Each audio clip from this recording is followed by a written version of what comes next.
All right, guys. So let's continue with this data analysis, right? So before we walk into the prelims exam hall, right, on that particular day, it's better to have some idea regarding how we want to go about attempting our questions. Now, without complicating this further, I just want to point out a few very important things. In fact, in the last 3-4 videos that you must have seen, it must have given you a good awareness about like how what are the kind of right number of questions for you, what is your cushion that you have, all of that is there.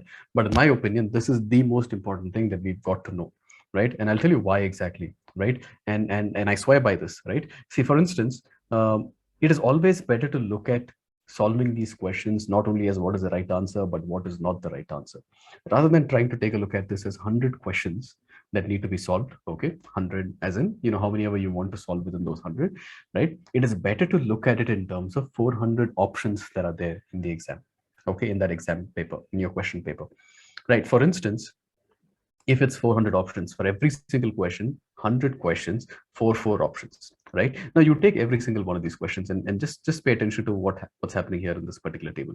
See, every single question in our UPSC Prelims GS paper 1, right, it is going to have 4 options, right? Now in many of these questions, you're going to be able to eliminate one of the options. I'll give you some example in the next video as well, right? So within 4 options, if you're not able to eliminate any of these things, A, B, C, D, right, you still have to choose from one of 4 options, right? If you're able to sort of eliminate one of the options, for instance, capital of a particular country that they've asked, right? If that is the particular question, and if you're able to eliminate one, you're left with, a choice between A or B or C, right? Any 3 options, right? Same thing, if you can eliminate 2 options, that'll also be great, okay? Because then you're left with only 2 options. Okay, it becomes a 50-50. We look at the probabilities once again.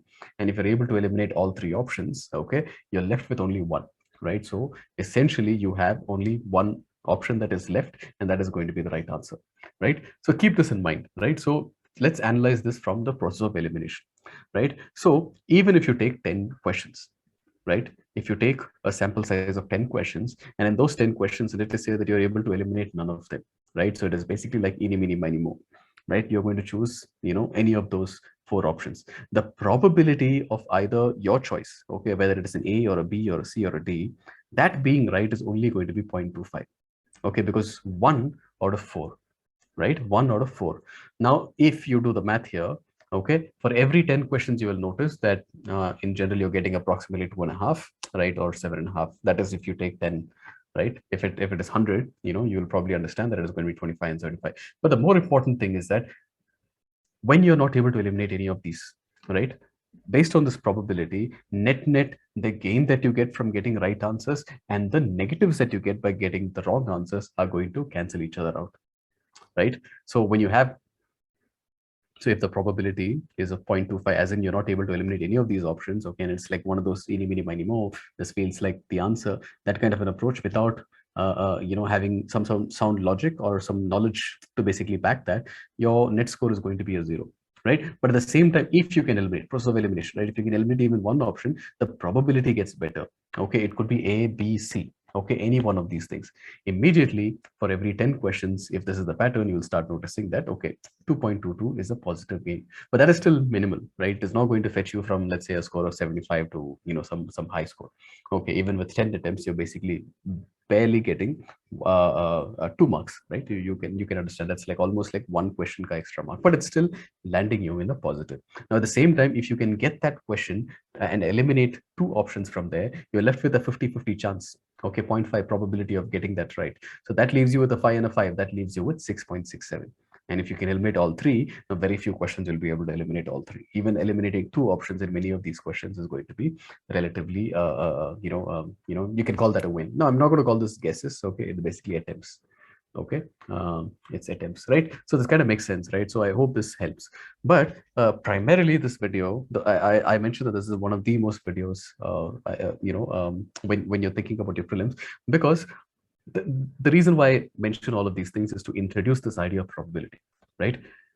So that I can help you understand why the most important thing for anybody to do in this exam is to get the easiest, approximately 35 questions right for every single person. right? Every single paper, if you start noticing for all the way from 2013 till 2021, right, as a 8-9 years papers, if you notice, there are always questions that are easily doable. There are always questions that are moderate, like where you have to utilize your base knowledge and then try to apply and get the answer. There are questions that even if I give you, okay, if UPSC tomorrow decides that they'll give us 3 months, like it happened, I think last year, or they give us 6 months, we still are not going to be able to solve those questions. And I'm sure that you understand what I'm saying. Even after attempting that particular question, you come back, you do a quick Google search. Even by Google, it is very difficult to find the answer, right? And that is why many of these questions are even sort of contested by different sort of premier coaching institutes. They'll still not be able to give us the right answer, okay? And then there'll be a lot of differing sort of keys, right? So there are going to be those kind of questions as well. So keep that in mind. The most important thing that I've noticed is the biggest difference that you notice in somebody who's just above the cutoff to somebody who's below the cutoff, or somebody who's just in and around the border region, okay, the cutoff region, and somebody who's like well far from it, is basically a very small margin of some say 10-15 questions, okay, 10-15 marks. That is it. And you notice it is not in those 25 questions or difficult questions that they make that difference. Okay, and this is invariably, and you can take a larger sample size, you can check with your friends, you can check with your, maybe your siblings or anybody else who has cleared or who's consistently clearing, and with somebody who's probably somewhere always landing in the boundary, the border region. Look at this. If you take the easiest of 35, and every single year you will have a minimum of 35 to 45 questions, even if I take that as a minimum of 35, if you can crack all of those 35, what are these 35? Let us say, and I've mentioned this before, right? This exam is nothing but 6 subjects, okay, plus current affairs. Okay, so essentially it is like what, seven areas, and in each of these 7 areas, okay, let us say it's approximately like 5 questions are easily doable. It is actually doable. It is based on your standard books. This is something that you would have seen in your mocks. It is something that you can basically apply, and you should sort of you should be able to solve it, and you will be able to solve it given enough time. The issue here, however, is that with 35 rights and 0 wrongs, you're going to land in 70 here. With first easiest of 35 questions, you're landing in 70, right? If by any chance, let us say that in 6 subjects plus current affairs, you get 28, 29. Let's say even one of those easy questions per section. Now, that is not much, right? Economy, I got like one question that I could have solved, but I think it went wrong because I could not apply it, because I was under pressure, I was under time stress, or basically somehow it just went wrong. Even if this ratio changes to 29 and 6 for the easiest of questions, you land up with a 54 as opposed to somebody who is much better prepared, okay, who's going to score a 70. So net, there is a difference of 16 here.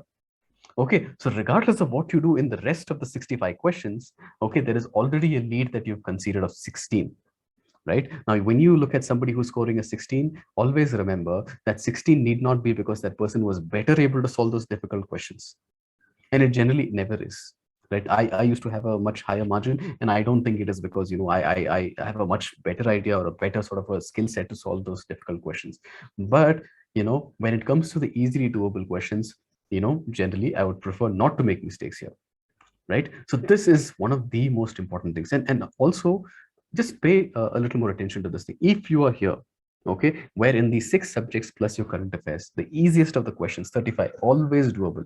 Every single year, you will be able to find such doable questions, right? 35 to 45, I'm just taking it as 35. If you're able to get all of those 35, right, you're already with 70. If you look at 2020 cutoff, that was 92.51. You're left with what? 22.51. Or in this particular case, if the cutoff is approximately, let's say 50%, 100, let's say you're going for a minimum of 100, you need only 30 out of next 65 questions. If you look at it from this perspective, you will understand this is very much doable. This is very much doable. Right? So it is not about, going after like very, very difficult questions and trying to be able to solve those. You don't need that. We are left with very few days. Where exactly should be your focus? The focus or the better sort of return on investment will be if you can find out what are those easy 35 questions. If you're able to figure out which are those 35 questions, and those are questions that I think a person who is very well prepared, which I'm sure that many of you are, right? You can back yourself to get those 35 questions. Easy questions are available for the taking. Okay, and that is an area that we do not want to make mistake, right? And I'll give you an example of what is an easy question, right? There are a lot of questions on fundamental rights and DPSPs and fundamental duties, where if you think broadly, you should be able to solve many of those questions. There might be 1 or 2 difficult questions, but there are still questions that are easily doable. If there are any questions from the source that you have read, that is another sort of a area where I can say those are easy questions, right? Now, the easiest questions for me might not be the same easy questions for you. For instance, you might be gifted in economy. I might be gifted in maybe ancient and medieval. Okay, somebody else might be gifted in current affairs, very, very well versed in current affairs. So you understand, right? So any 35 questions, the easiest of 35 questions that they always provide, if you can, go for, go all out in those and score that 70, the rest of it is literally doable, so easily doable, right? Let me just highlight this really quick. Okay, how do you do this? Okay, there you go. Okay, so if you see 30 needed out of 65, that is something that is not that difficult. Now, when we were taking a look at it in the previous, right, the attempts, right, when I was trying to tell you, see 163, 95 and 62, 90 and 61, right, what is going to get you to 100? Right now, this is a larger perspective. You might have felt that this is some region, okay, this is something that I can do, or possibly this is the region that I want to be. But also keep in mind this idea of, by process of elimination, you can ensure that the easiest of 35 questions, right, easiest of 35 questions that is always there for the taking, you go all out and try to get the 70. Even if you have 6 days, 5 days, 4 days, 3 days, you just try to go ahead, and in each of these syllabuses, or like each of these subjects, you try to ensure that the easy questions are something that you're not going to go wrong with. Okay, that will put you in a very good position. Okay, you're going to get that, you're going to, get a lead of like 16 marks compared to somebody who's also very well prepared, but is only making one mistake in an easy question in each of these sections, right? So that extra 16 marks, and I'll repeat this again until this is the point that I'm trying to drag here, is that somebody who's scoring, let's say, somewhere in the border, and somebody is like scoring something that is closer to the forest cutoff, right? Forest service cutoff, right? That'll be like some 16, 15 to 20 marks, right? That could essentially be this difference, that easy areas. So the focus here, and especially in the last few days, is please try to get the easy 35 questions, and let's not run behind the very difficult questions. The very difficult questions need not be, okay? And the return is also kind of minimal. So focus here, and that should suffice. If you can ensure yourself 35 questions correct, okay, that leaves you with very little, 30 out of 65. Right, 30 out of 65 is, I'm sure that it is possible. And even if you're left with only the moderate and the difficult, you can still find 15 questions net correct. Okay, but if you make this mistake, then that 15 questions net is going to turn out to be 23 questions net. And when you're talking about moderate and difficult questions, getting that extra, how many questions is that? Okay, the extra 15, 23, 8 questions is going to be slightly difficult. Okay, so I hope this is very, very useful. Okay, and now that you understand this, always focus on that easiest 35. Okay, I'll just emphasize that. And again, if you see, if the easiest 35 matters, I've just this is just some modeling and simulation, right? If you just take a look at it, you have attempts in which 35 questions, you have ensured that you have eliminated 3 options, meaning you have only one option to choose from.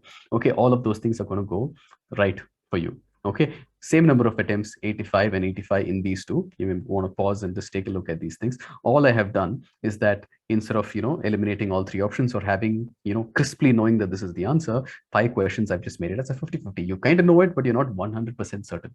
Okay, maybe you're not able to like recall it within that given time period, or maybe it is there in your mind but it's still a hazy memory. Okay, or you just, that conviction is slightly missing. Even if 5 questions just go, okay, it still leads you in 6.67. And the persons who have written prelims before, you will understand how important every single mark is. You will remember how important 6.67 marks are. Okay, so again, always focus on the easiest 35. That is the easiest way to sort of ensure that you're in a very good spot when it comes to prelims. That is the major sort of a difference maker between somebody who's firmly sort of comfortable, okay, when it comes to the cutoff and clearing of that cutoff, and somebody who may end up in the cutoff, or the worst case, even like be below the cutoff. I hope that helps.